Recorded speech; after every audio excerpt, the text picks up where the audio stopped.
My sister begged me to co-sign her mortgage, promising she'd never let me down. 2 years later, I got a foreclosure notice and a text. Sorry. Had to save myself. She changed her number the same day. I lost my house, my credit, and my trust. But I still had one thing she didn't know about. I never thought I'd say this, but I don't talk to my sister anymore. Not because of some petty fight, not over politics or stupid family drama, but because she destroyed my life, my name, my credit, my future. And when I reached out for answers, she sent me one last text before disappearing. Sorry. Had to save myself. Then she changed her number. Let me back up. This all started in Columbus, Ohio, 2 years ago. I was living in a modest ranch-style home in Grove City. Nothing fancy, but it was mine. I had worked for 17 years at a distribution center for a grocery chain, clocking in early every day, saving what I could, keeping my bills paid. I never missed a payment on anything. I was proud of that. My sister, Denise, and I were always close. We had the kind of childhood where you looked out for each other. Our mom worked 2 jobs. Dad bailed when we were young. Denise helped raise me in a lot of ways, even though she's only 2 years older. She married a guy named Mark about 6 years ago. He was one of those smooth-talking types. Sales job. Always had a get-rich plan going. 1 month, he was flipping crypto. The next, he was selling supplements out of his trunk. I never liked him, but I kept that to myself. Denise seemed happy. Or, at least she acted like she was. They were living in a rented townhouse on the east side of Columbus. Then, out of the blue, she called me and asked to meet for lunch. We met up at a Bob Evans near Whitehall. I could tell right away something was up. She barely touched her food. I need a huge favor, she said. Like, life-changing huge. I joked, as long as it doesn't involve bail money. She laughed, but it sounded forced. We found a house, she said, in Worthington. It's beautiful. 4 bedrooms, big yard. Great schools for the kids. I waited. We got pre-approved, but the bank wants a cosigner because of some stuff on Mark's credit. Just until we can prove we're solid. We've got the income now. I swear. This is just to get in the door. I was stunned. I'd heard the horror stories about cosigning. I told her that, but she grabbed my hand and got teary-eyed. Alex, I would never put you at risk. You know me. You know I pay my bills. We just need help starting. You won't have to pay a cent. I promise. I didn't say yes right away. I went home and thought it over. I even called my bank and asked them about the risks. They basically told me, if they stop paying, you're on the hook. Period. Still, she was my sister. And I believed her. I didn't want to be the reason her family lost out on their dream. So a week later, I signed the papers. The mortgage was under her and Mark's name, but I was the cosigner. The house was a nice 2-story in a quiet Worthington neighborhood. Brand new appliances, fresh paint, fenced yard. I even helped them move in. For the first year, everything seemed fine. We still had family dinners. I went over to watch football with Mark a few Sundays. The kids seemed happy. Denise would text me random updates. Love this neighborhood. Grateful for you, big bro. Then came the bank notices. At first, it was a voicemail from Huntington Bank. Hi, Mr. Reyes. We're calling regarding a missed mortgage payment. I ignored the first call. Assumed it was an error. But then came another. And another. I called Denise. She answered quickly. Oh my God, I'm so sorry, she said. It was a mix-up. Mark got a new job. The paycheck timing is off. We've got it covered. I'll pay it today. Okay. I believed her. But 2 months later, another call. Then a letter. Then 2. And then I got the foreclosure notice. It had my name on it. It was cold. Formal. It said I had 30 days to respond or the bank would proceed with seizing the property. I drove straight to their house. It was the middle of a weekday. Mark's truck was gone. Denise didn't answer the door. I knocked until my knuckles hurt. No sound inside. I texted her. I called. Nothing. 3 days later, I got a text from a new number. No griting. Just, sorry. Had to save myself. And that was it. I stared at it for minutes. Tried to call. The number was already disconnected. I panicked. Called the bank. Tried to explain. They didn't care. They told me the mortgage had gone unpaid for months. Final notices had gone unanswered. I was stuck. In the months that followed, I drained my savings trying to hold things together. My own house. Gone. I missed 2 payments because I was covering their mess. Bank took it. I had to move into a 1-bedroom apartment in an older complex near Hilltop. Roaches, bad insulation, thin walls. My credit score dropped over 200 points. I couldn't qualify for another mortgage if I wanted to. Every day I went to work like nothing was wrong, but inside I was full of rage. I couldn't believe my own sister would do this. Just vanish. No explanation. No apology beyond one pathetic text. But here's the thing. She didn't know everything. See, I kept a full copy of the mortgage documents, including emails and texts from her begging me to co-sign, promising to take full responsibility. I also had proof she and Mark had refinanced the house briefly and pulled out equity without telling me before they stopped paying altogether. They took money out of that house, then ran. That's when I contacted a lawyer. I didn't care about money at that point. I wanted justice. I wanted her to feel even a fraction of what she put me through. The legal process was slow, but we found them. They had moved to Kentucky, just across the river from Cincinnati. Different last name on the mailbox. Mark was using his middle name now for work, but they weren't hiding that well. Social media gave them away. I watched her post pictures of her fresh start, bragging about rebuilding, buying a used SUV, taking the kids to Gatlinburg. Meanwhile, I was eating ramen and using a laundromat. I filed suit for damages. Fraud. Breach of contract. My lawyer said it would be an uphill battle, but possible, especially with proof of their equity withdrawal. We subpoenaed bank records. We found the refinance. We found the payout. $42,000 gone. She used me to get the house, then used the house to get cash, then walked away. And it was all traceable. Mark tried to claim I knew about it. Denise said she never expected it to go this far. But the judge wasn't buying it. The lawsuit is still going. But this isn't about money anymore. This is about what I lost. Not just my home or my credit. I lost the only family I had left. But I'm not done. I still have more coming. She thought I was weak. She thought I'd disappear just like she did. She doesn't know what's waiting. She doesn't know what I found out next. And I'm not going away. Not until she feels everything she made me feel. The lawsuit was moving forward, slow as hell, but steady. I had my lawyer digging into every corner of Denise and Mark's finances. We were building the case piece by piece. But something still didn't sit right with me.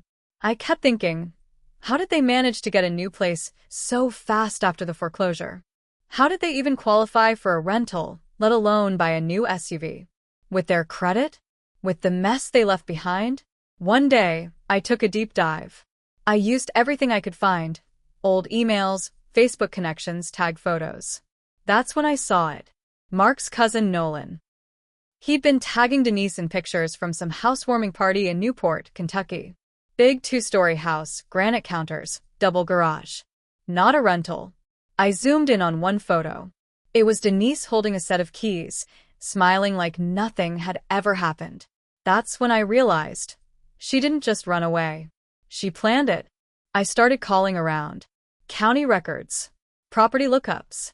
It took some digging, but I found out that the new house wasn't in Mark's name. It wasn't in Denise's name either. It was under a woman named Vanessa Weller. I had no idea who that was.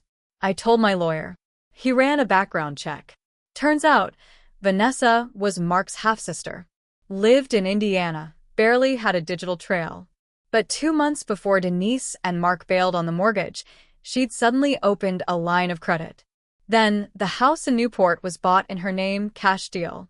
They were laundering the money. That $42,000 equity they pulled? That's how they did it. They used Vanessa to hide the purchase.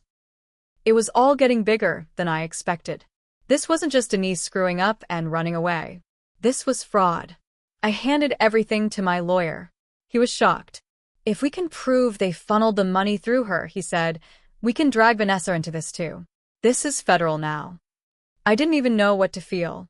Half of me wanted to scream. The other half wanted to burn their whole damn world down. Then something else happened. I got a call from a guy named Tony who used to work with Mark back when he was doing that door-to-door solar panel hustle in Dayton. He found me on LinkedIn, said he had something I needed to hear. We met at a diner just off I-70. Tony showed up with a file folder and a bad limp. I was at Mark's bachelor party years ago, he said. He never liked you. Always said you were the safe bet, the kind of guy you could guilt into anything. Said you'd co-sign the house if they played it right. My stomach turned. Tony slid a piece of paper across the table. It was a printout of an old group email. Mark had sent it to some of his buddies a few weeks before I signed the mortgage. In it, Mark wrote, "We'll get the house, yank the equity, and if it all goes to hell, Denise's dumbass brother will be holding the bag. That's the plan. Keep this between us." That was it. That was my proof. This wasn't just betrayal. This was a setup. Denise knew. She was in on it the whole time. The tears. The promises. The guilt trip. It was all fake. I sat in my car in that diner parking lot for almost an hour after Tony left, just staring at that paper. My whole body was shaking.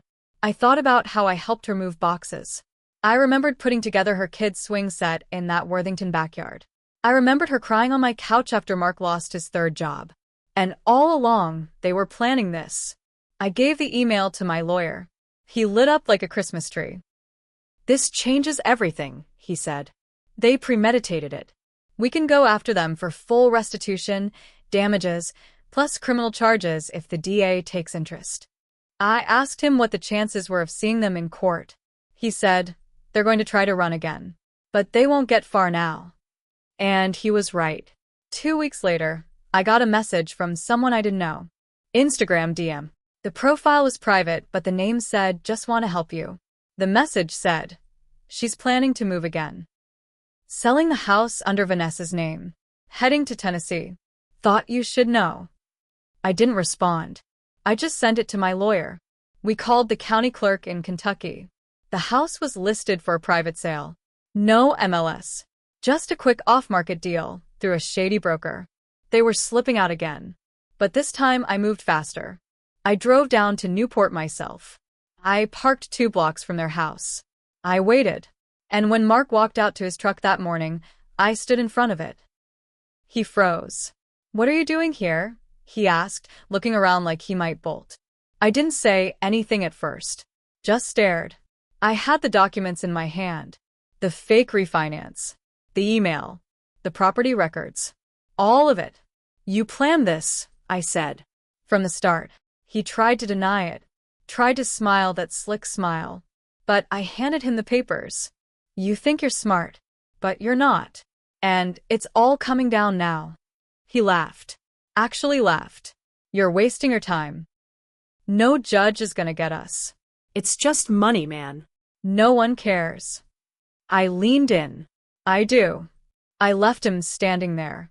Pale. Sweating. My lawyer filed to freeze the funds from the house sale. Filed motions to bring Vanessa into the lawsuit. We sent everything to the local authorities, and the DA agreed to review the case for criminal fraud. And just when I thought it couldn't get worse, I found out Denise had told our extended family I was the one who went behind her back. She told them I forced her into a mortgage she didn't want, and that I tried to destroy her family. A few cousins unfriended me. My aunt stopped inviting me to holiday dinners. My own blood believed her. I was alone. But I still had one thing they couldn't take. I had the truth. And I was going to make sure it burned everything they built. I wasn't done yet. Not even close.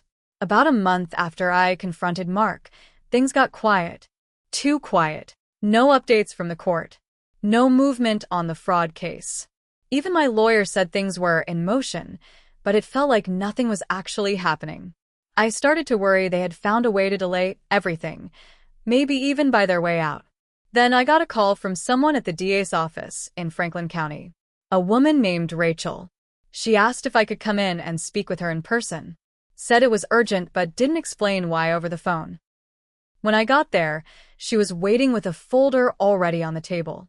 "Mr. Reyes," she said, "we received some records you need to see. They came in from a third-party bank. Out-of-state accounts." She handed me a few documents. I didn't understand what I was looking at first. Then she pointed out the account holders. "One of the names?" Mine. Only I never opened any of those accounts. There were 3 checking accounts under my full name using my social security number. One in Michigan, one in Georgia, and one in Texas. All opened in the last year. All used to deposit and then quickly withdraw large amounts of money. $5,000 here, $10,000 there. Every one of them was connected to some type of business, registered under Mark's alias or Denise's maiden name. Rachel said the paper trail looked like identity theft. I just sat there. They hadn't just screwed me once. They were still using me. My name. My information. Even while I was dragging them through court, they were actively committing more crimes under my identity. That's when the anger came back. Stronger this time. Heavier. Not just because they were criminals, but because they didn't stop. Not even after everything they'd done to me. I filed the police reports. Met with fraud investigators. My credit was already trashed, but now I had to lock it down even more. Freeze everything, file affidavits, sit on hold with credit bureaus for hours at a time. And just when I thought it couldn't get worse, I got a voicemail from a guy named Jared. I had no idea who he was. His message was short and weird. "Hey man, I don't know what this is about, but Denise told me to call you. Said if you wanted to show up in court, maybe we can talk terms." What the hell? I called back. Jared was her new boyfriend. She had left Mark. That part threw me. I didn't see that coming. Jared said she was done with Mark's games and trying to move on. I asked him straight up if she was admitting any guilt. He hesitated, then said, "She told me you'd try to make her sound like the villain, but she says you co-signed to control her, that you threatened her." I laughed right into the phone. She was rewriting the whole story. Again. I told Jared to pass a message along. Tell her I've got everything. Emails. Texts. Her voice on the bank calls. I don't need her to show up to win. But if she wants a deal, she better tell the truth. Fast. He hung up. I haven't heard from him since. But a week later, Mark's lawyer reached out. He wanted to settle. Said Mark was willing to cooperate in exchange for reduced liability. My lawyer said that only happens when someone's trying to cut a deal before criminal charges hit. So we met. And what Mark said during that meeting changed everything again. He admitted they never planned to keep the house. He said Denise had cooked up the plan after seeing a video online about equity stripping. They needed a clean credit score to pull it off. Mine. He said they thought I'd barely notice, and that once it was over, we'd all move on. But the worst part? He said Denise wasn't planning to stop. She was looking at doing it again, he said. She had Jared lined up as the next co-signer. I couldn't breathe for a second. She was going to run the same scam on her new boyfriend. Use him. Drain the equity. Disappear again. That's when I realized Denise wasn't desperate. She wasn't struggling. She was a predator. She used people. Family. Strangers. Anyone. She planned it, executed it, and then ran when the mess got too big. But now she was planning a new con. A fresh start in Tennessee, with Jared's name on the next house. Probably another fake story. Another fake set of tears. I went home that night and couldn't sleep. Not out of fear, but out of rage. She wasn't just a bad sister. She was dangerous. I pulled up everything I had. All the emails. Photos. Screenshots. Paperwork. I put them together and sent them anonymously to Jared. Then I sent another copy to Child Protective Services. Because through all of this, no one had asked, where were the kids? They were living with her through all of it. Fraud. Deception. Eviction. Identity theft. She dragged them house to house, man to man, con to con. Someone needed to step in. And if no one else would, I would. It stopped with me. Denise had no idea what was coming next. But for the first time since this nightmare began, I wasn't the one on the defensive anymore. I was done losing. Now it was her turn. The day the charges were filed, I was at work, unloading a truck. My phone buzzed in my pocket, and I checked it between stacks of boxes. It was a message from my lawyer. 2 words. It's happening. I didn't even wait to finish the shift. I told my supervisor I had a family emergency, got in my car, and drove straight to the courthouse. The DA had finally moved. Denise, Mark, and Vanessa were all officially being investigated for mortgage fraud, identity theft, and wire fraud. Even better, there was now a separate civil suit from the bank, based on the fraudulent refinance. It was everything I had been waiting for. But I wasn't done yet. After I found out about the fake accounts in my name, I'd made a quiet promise to myself. I would make sure Denise couldn't lie her way out of this like she always had. I wanted her to feel trapped, Exposed. powerless, just like she made me feel. I knew she still wasn't taking it seriously. She thought she could spin the story, cry in court, make excuses, and slide away like she always did. But then the police showed up at her door. She was arrested at the house in Tennessee. Her new boyfriend, Jared, watched it all happen. She was charged with 3 felonies. Mark got picked up the same day outside a gas station near Dayton. Vanessa got arrested in Indiana later that week. I was sent copies of the mugshots by my lawyer. I stared at Denise's photo for a long time. She looked tired, worn down, but what got me was her eyes. Cold. Like she still didn't believe this was real. In court, it got ugly. Mark turned on Denise right away, claimed he was just following her lead, that she masterminded everything. He said she knew how to play people, and that I wasn't even her first victim. I found out later she had borrowed money from old friends in high school and never paid them back. Even used our dying grandmother's name to take out a payday loan years ago. She'd always been like this. I just didn't see it. The trial lasted weeks. They brought in a forensic accountant who laid it all out, how they had pulled $42,000 from the Worthington house, filtered it through fake accounts, then used a family member to buy another house under a new name. Every lie, every scam, every fake signature. The prosecutor even used my voice recordings, the ones I had from my calls with Denise when she swore she'd never let me down. The jury took less than 2 hours to decide. Guilty. All 3 of them. Denise got 5 years in prison with no chance for parole for at least 3. Mark got 4.